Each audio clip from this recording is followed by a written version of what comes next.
अस्सलाम वालेकुम जी जी वालेकुम सलाम जी। की हाल ने जनाब? अल्हम्दुलिल्लाह, शुक्र अल्लाह दा जी। जनाब जिथे असी खड़ोते हैं जी ए पिछली साइड दे इस टाइम कणक मौजूद है। जी बिल्कुल। इस तो पहले इथे 1847 लगी हुई सी। जी माशाल्लाह बहुत ही जबरदस्त तुहाडी ओ कराप सी। मैं वीडियो भी बनाई हुई हैं सजना। अगर वो वीडियो वेखनियां ने 2-3 स्टेप्स दी सी वीडियो बनाई हुई हैं आखिर पकने तक हाँ 80 तक टिलर सन ओदे विच। बिल्कुल। बहुत ही जबरदस्त खूबसूरत कराप सी। ए पिछे ऐसे तरह ही व्यू आंदा सी। या वेख लो जी, सगवी और जगह चीमा साहब सब तो पहले ए दसो कि तुहाडी 1847 पर एकड़ कितनी यील्ड आई? मेरी जी ऐसे एकड़ ਦੇ ਵਿੱਚੋਂ ਜਿਹੜੀ ਇਹ 72 ਮਣ ਆਈ ਸੀ। ਠੀਕ ਹੈ।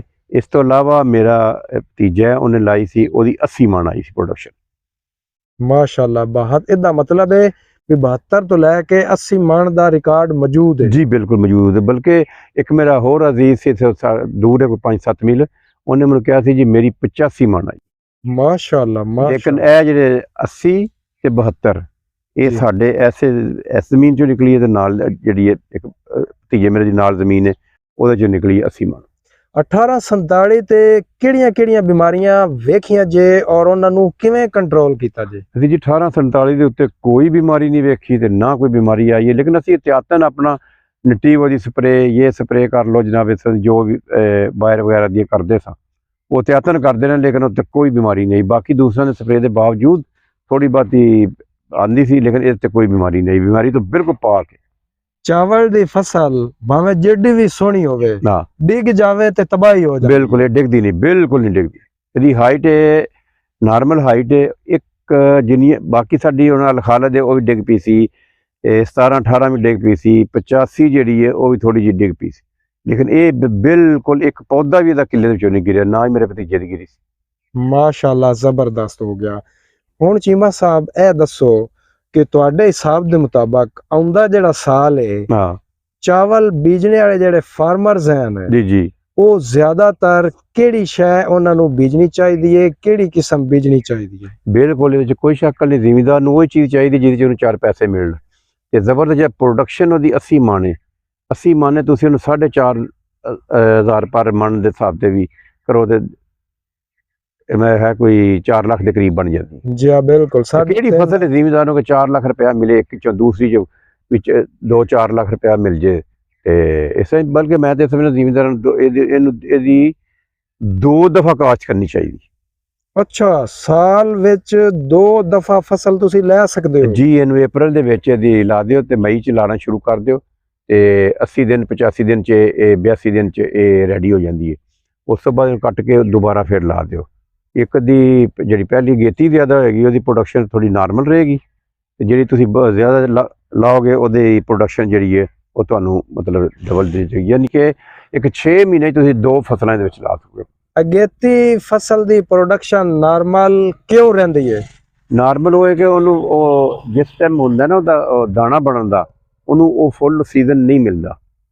ਦਾਣਾ ਬਣਨ ਵਾਸਤੇ ਇਹਨੂੰ ਜਿਹੜਾ ਨਾ ਉਹ ਨਾਲ ਥੋੜੀ ਜਿਹੀ ਦਾਣਾ ਬਣ ਕੇ ਉਹਨੂੰ ਪਕੜਨ ਵਾਸਤੇ ਉਹਨੂੰ ਥੋੜੀ ਜਿਹੀ ਗਰਮੀ ਵੀ ਚਾਹੀਦੀ ਹੈ। ਉਸ ਵੇਲੇ ਜ਼ਰਾ ਗਰਮੀ ਨਹੀਂ ਇੰਨੀ ਹੁੰਦੀ, ਇਸ ਵਾਸਤੇ ਉਹ ਜਲਦੀ ਜਿਹੜੀ ਹੈ ਪ੍ਰੋਡਕਸ਼ਨ ਥੋੜੀ ਘੱਟ, ਲੇਕਿਨ ਇੰਨੀ ਘੱਟ ਵੀ ਨਹੀਂ ਹੁੰਦੀ। ਉਹ ਕਮ ਤੋਂ ਕਮ 45-50 ਮਣ ਫਿਰ ਵੀ ਨਿਕਲ ਆਏਗੀ। ਮਾਸ਼ਾਅੱਲਾ। 1847 ਦਾ ਜਿਹੜਾ ਪਲਾਨ ਖੁਰਾਕ ਦਾ ਤੁਸੀਂ ਇਸਤੇਮਾਲ ਕੀਤਾ ਸੀ, ਅਗਰ ਤੁਸੀਂ ਸਾਡੇ ਵਿਊਅਰਸ ਨਾਲ ਸ਼ੇਅਰ ਕਰ ਦਿਓ ਤੇ ਬੜੀ ਜ਼ਬਰਦਸਤ ਕੰਮ ਹੋ ਜਾਏਗਾ। ਅਬਦੁਰਰਹਿਮਾਨ ਸਾਹਿਬ, ਅਗਰ ਮੈਂ ਉਹਨੂੰ ਮੈਨੇ ਪੋਸਾ ਯੂਨੀਵਰਸਿਟੀ ਨੇ ਕਿਹਾ ਸੀ ਕਿ ਇਹਨੂੰ ਜਿੰਨੀ ਮੈਕਸੀਮਮ ਫਰਟੀਲਾਈਜ਼ਰ ਦਿਓ ਬਰਦਾਸ਼ਤ ਕਰਦੀ ਹੈ, ਲੇਕਿਨ ਪਹਿਲੀ ਦਫਾ ਲਾਈ ਸੀ ਮੈਂ ਇੱਕ ਨਵਾਂ ਵੀ ਸੀਡ ਸੀ, ਮੈਂ ਯਾਰ ਕਿਤੇ ਗਿਰ ਨਾ ਜਾਏ ਇੰਨੀ ਜ਼ਿਆਦਾ ਫਰਟੀਲਾਈਜ਼ਰ ਦੇਣ ਨਾਲ। ਮੈਂ ਉਹਨੂੰ ਫਿਰ ਸਿਰਫ ਨਾ ਥੱਲੇ ਉਹਨੂੰ ਉਹ ਪੋਟਾਸ਼ ਔਰ ਨਾਈਟ੍ਰੋਫਾਸ ਉੱਤੇ ਫਿਰ ਉਹਨੂੰ ਜਿਹੜੀ ਹੈ ਅੱਧਾ ਗੱਟੂ ਯੂਰੀਆ, ਇੱਕ ਬੈਗ ਉਹਦਾ ਸੀ ਅਮੋਨੀਅਮ ਸਲਫੇਟ ਦਾ ਉਹ ਦਿੱਤਾ ਸੀ। ਬਾਕੀ ਮੈਂ ਉਹਨੂੰ ਪੋਟਾਸ਼ 2 ਦਫਾ ਦਿੱਤੀ, ਅੱਧਾ ਬੈਗ ਥੱਲੇ ਅੱਧਾ ਬੈਗ ਉਸ ਤੋਂ ਬਾਅਦ ਉੱਤੇ ਜਦੋਂ ਉਹ ਉਹਦਾ ਹਲ ਛਲ ਬਣਨਾ ਸ਼ੁਰੂ ਹੋਇਆ।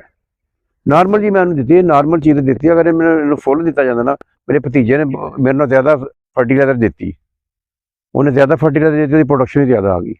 ਜੀ ठीक हो गया। अच्छा मोहतरम, ਤੁਸੀਂ ਇਹ ਫਰਮਾਓ ਕਿ ਤੁਸੀਂ ਪਰ ਏਕੜ ਕਿੰਨਾ ਬੀਜ ਲਾਇਆ ਸੀ? ਮੈਂ ਜੀ 6 ਕਿਲੋ ਪਰ ਏਕੜ ਲਾਇਆ ਸੀ। ਤੇ ਬੀਜ ਲਾਣੇ ਦਾ ਮੌਜੂ ਟਾਈਮ ਦੱਸ ਦਿਓ, ਪਨੀਰੀ ਕਦੋਂ ਲਾਣੀ? ਇਹਦੀ ਜਿਵੇਂ ਇਹ ਤੇ ਦੇਖੋ ਤੁਸੀਂ, ਜੇ ਅਗਰ ਡਬਲ ਲਾਣੀ ਹੈ ਫਿਰ ਤੇ ਤੁਸੀਂ ਇਹਨੂੰ ਅਪ੍ਰੈਲ ਦੇ ਵਿੱਚ ਇਹਦੀ ਜਿਹੜੀ ਹੈ ਨਾ ਉਹਨੂੰ ਪਨੀਰੀ ਲਾ ਦਿਓ। ਠੀਕ ਹੈ, 25 ਦਿਨ ਬਾਅਦ ਸ਼ਿਫਟਿੰਗ ਕਰ ਦਿਓ। ਤੇ ਜੇ ਤੁਸੀਂ ਨਾਰਮਲ ਇੱਕ ਫਸਲ ਹੀ ਲਾਣੀ ਹੈ ਉਹਦਾ ਫਿਰ ਤੁਸੀਂ ਜੂਨ ਦੇ ਐਂਡ ਤੇ ਇਹਨੂੰ ਲਾ ਦਿਓ, ਸਾਰੀ ਜੂਨ ਦੇ ਵਿੱਚ, ਜੂਨ ਦੇ ਸ਼ੁਰੂ ਹੀ ਹੈ? ਸ਼ੁਰੂ ਚ ਜੂਨ ਦੇ ਚ, ਜੂਨ ਦੇ ਸ਼ੁਰੂ ਚ? ਹਾਂ, ਮਈ ਦੇ ਆਖਰ ਤੇ ਜੂਨ ਦੇ ਸ਼ੁਰੂ ਚ। ਚੀਮਾ ਸਾਹਿਬ ਬਹੁਤ ਮਿਹਰਬਾਨੀ, ਬਹੁਤ ਸ਼ੁਕਰੀਆ। ਬਹੁਤ ਸ਼ੁਕਰੀਆ ਜੀ।